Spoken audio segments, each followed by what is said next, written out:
Hello, English students. Welcome to your English class number 31, advanced level. All right, let's go to slide number 2 and we're gonna find the popular sayings. So, first popular saying is the apple never falls far from the tree. So it means that it's a phrase that is typically said in connection with children who show qualities or talents that are similar to those of their parents. The second one is better late than never. It states that it is better to do something after it was supposed to have been done than not do it at all. Next one is if it ain't broke, don't fix it. Said when something is in a satisfactory state and there's no reason to change it. And the last one is you can't judge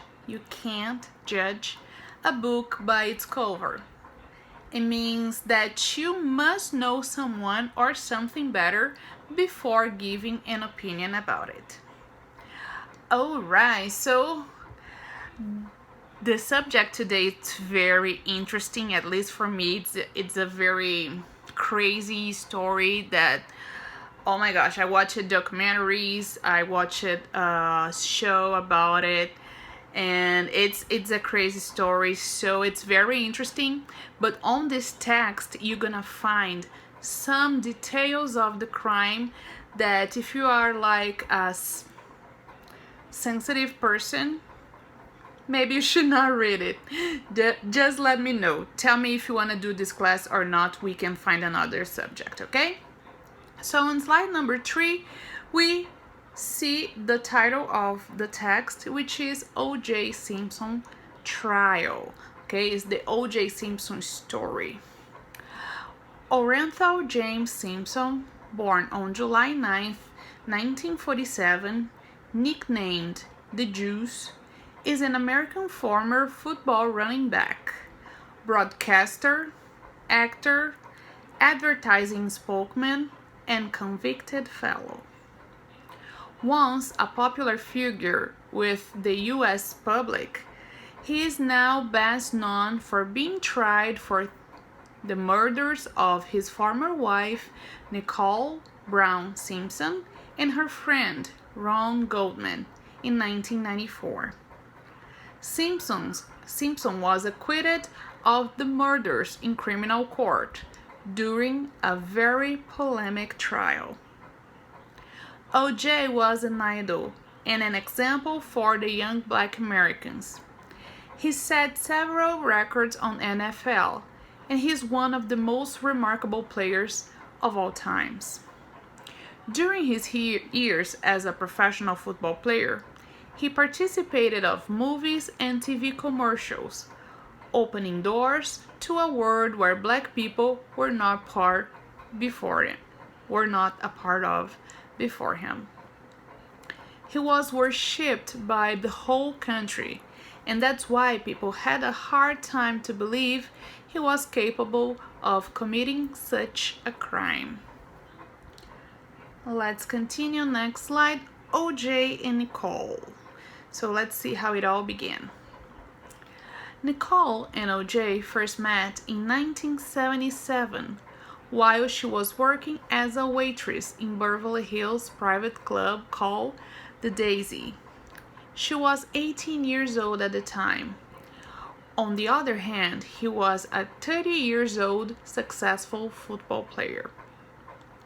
Back then, O.J. was still married to his first wife, Margaret, and they got divorced in 1979. Nicole and O.J. married in 1985, when he was already retired as a football player. They had 2 kids together, Sydney and Justin. Simpson physically abused Brown during their marriage. Though Brown called the police multiple times, they only arrested him once. In 1992, Nicole Brown filed for divorce and moved to Brentwood with their 2 children. They tried to get back together, but the relationship fell apart after another domestic violence episode.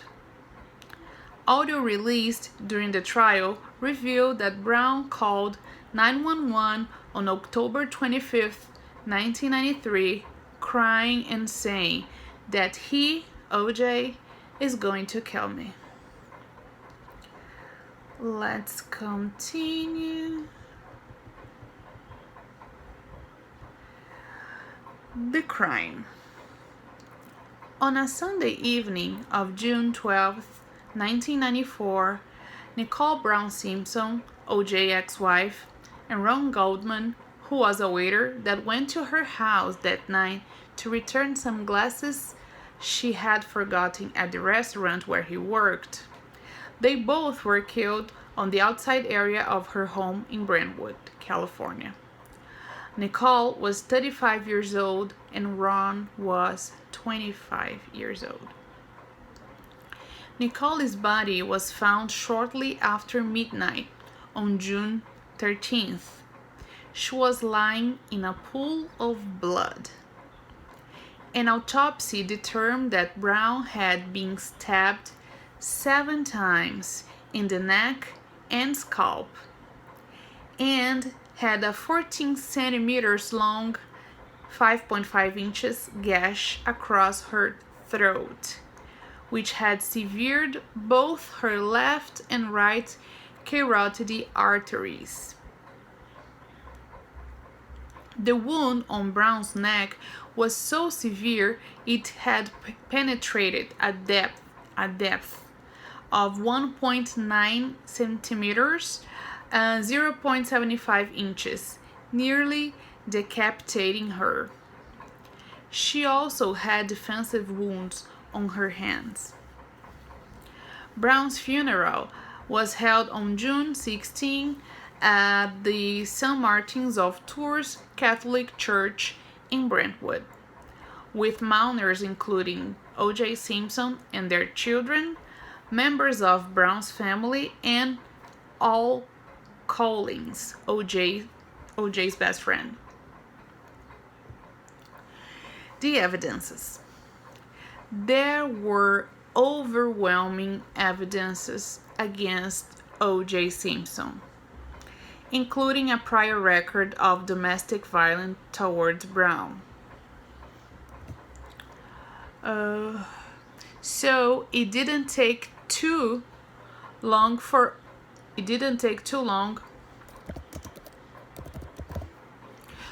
O.J. to become the prime suspect.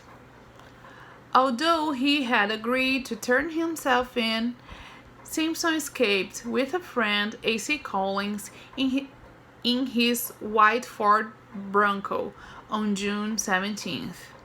He was carrying his passport, a disguise, and $8,750 in cash.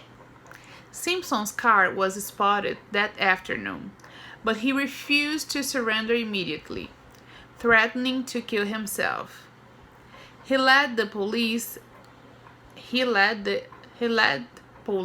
a low-speed chase through the freeways of Los Angeles as the entire nation watched on television.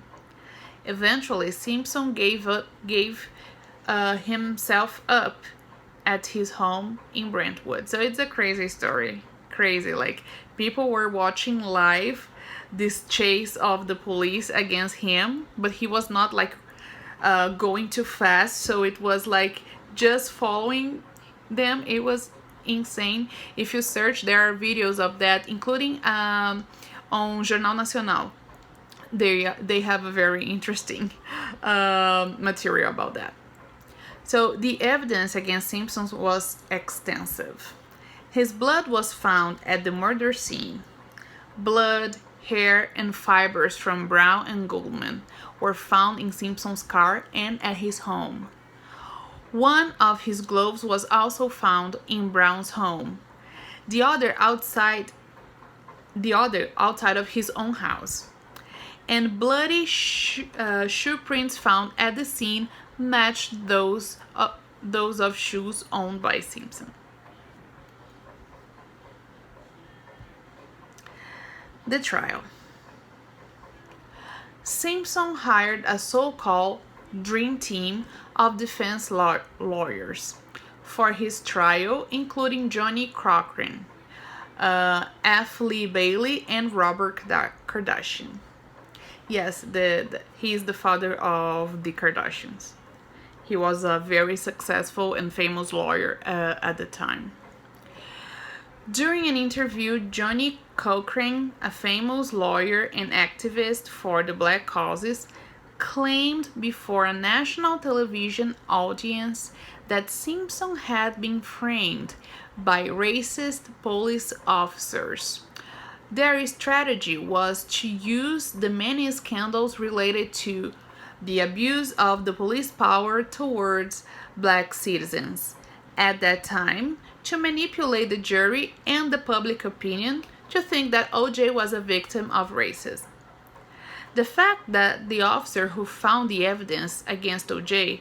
was accused of racism in the past was also played an important part at the trial. So imagine now like after everything that happened with John Floyd and all that scandals between the police and the black citizens.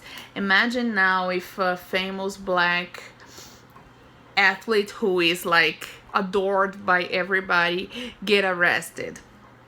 People are gonna think that it's like, oh, they planted evidence. He's innocent for sure. Like they are only arresting him because he's black. So that's how this case turned out to be. Well, continuing. Believing that O.J. could have been accused of that crime for the color of his skin, after deliberating for only 3 hours, the jury acquitted Simpson. He vowed to find the real killers, but no new leads were ever found. This trial was called the trial of the century, and for the first time in American history, a trial was broadcast live nationwide. How crazy is that? What happened after the trial? In a civil trial brought about by the families of the victims, Simpson was found responsible for causing Goldman's death and committing battery against Brown in February 1997, and was ordered to pay a total of $33.5 million, little of which he paid. In 2007, Simpson ran into legal problems once again when he was arrested for breaking into a Las Vegas hotel room, holding a gun, and taking sports memorabilia. This word is kind of crazy. Memorabilia, which he claimed had been stolen from him.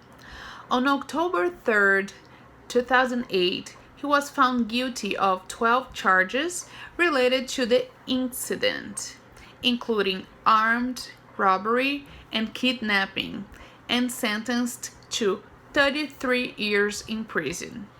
He was released on October 1st, 2017. So this case is very interesting because, like everybody said, if it was someone else in a different situation, not ever someone who did what he did in this case would have like 33 years of sentence. But people were trying to make justice because he was not accused of the crime that everybody knows he basically committed, and they were trying to make some justice even though he was just in jail for 9 years. So books, movies, documentaries, and TV series were created to portray his history, including the Golden Globe and Emmy Awards winner, the FX TV series called The People Against O.J Simpson, American Crime Story, where O.J is played by the actor Cuba Gooding Jr. Alright, so this is a very good show, like really good series, amazing. Like it's not like for no reason that they got so many awards. It's a very good show. If you haven't seen, watch it. It's very interesting. Also watch the video, so I have the link. It's kind of long, it's around 17 minutes video, but it explains the whole story, so it's very interesting and very important that you also try to understand, you know, and get all those new words. You see, like we have 2 slides of vocabulary for the video, so it's a very good video. Alright, so I see you in class. If you have any questions, just note it and ask me in the class. I see you. Take care. Bye bye.